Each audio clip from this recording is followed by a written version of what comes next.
ધોરાજી પંથકના ખેડૂતોએ હોંશે પોતાના ખેતરમાં ડુંગળીનું વાવેતર કર્યું હોય પણ હાલ પોતાના ખેતરથી માર્કેટિંગ યાર્ડ સુધી ડુંગળી લઈને બજારમાં વેચવા માટે ખેડૂતો આવેલ, પરંતુ દિવસે ને દિવસે ભાવો ગગડતા જાય છે. ખેડૂતોને જે ખર્ચો કરેલો હોય તે વાવેતરમાં તેમાં પણ ભાવ ન મળતા નુકસાની વેઠવાનો વારો આવ્યો હતો.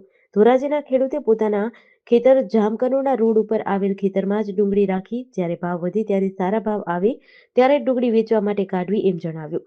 હાલ તો ખેડૂતે પોતાના ખેતરમાં ડુંગળી રાખવી પડી રહી છે. ધોરાજી માર્કેટિંગ યાર્ડમાં સારા ભાવ ન મળતા ખેડૂતોને પોતાના ખેતરોમાં ડુંગળી રાખવાનો વારો આવ્યો છે. અલ્પેશ નાનજીભાઈ ટોપિયા, ગામ ધોરાજી, કંડોળા રોડ, જમીન આવેલી છે. 10 વીઘાનું વાવેતર છે. ડુંગળી એમનેમ ખેતરમાં અત્યારે કટ્ટા ઊભા છે. ભાવ છે નહીં એટલે અમને પરવડે એમ નથી ડુંગળી. અને અમારે આટલું મોંઘું બિયારણ, ખાતર અને દવા, બરોબર, તો અમને સરકાર પાસે એવી માગણી છે કે અમે ભાવ વધારો કરી આપે. શું ભાવમાં પોસાય એમ છે અત્યારે? ઓછામાં ઓછા અમને 400-450 રૂપિયા અહીંયા બજાર આવે તો પોહાય ડુંગળી. કારણ કે અટાણે મોંઘવારી ખાતરમાં એવી છે.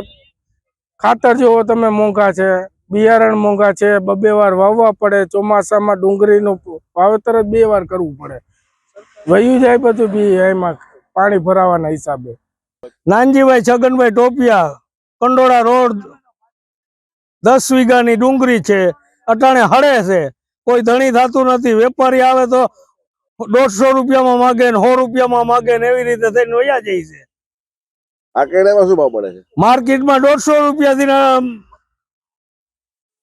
150 રૂપિયા બોલે છે અટાણે.